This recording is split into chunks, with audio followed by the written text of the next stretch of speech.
So I've been working lately on trying to fix the catio and replace the wire, and I got some stronger galvanized wire, but it's been a complete bitch to get these rolls straight.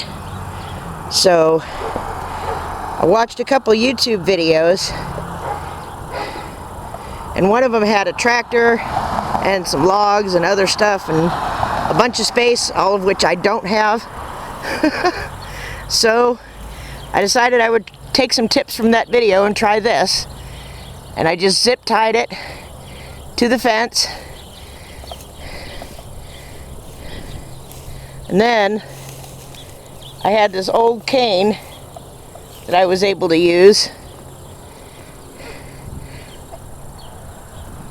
And I just rolled it out, put it in the center, and pulled it out. Literally took me about 3-4 minutes.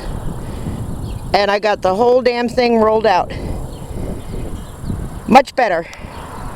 Glad I watched that YouTube video. I'll have to link it if I can find it again in the description. Alright, later.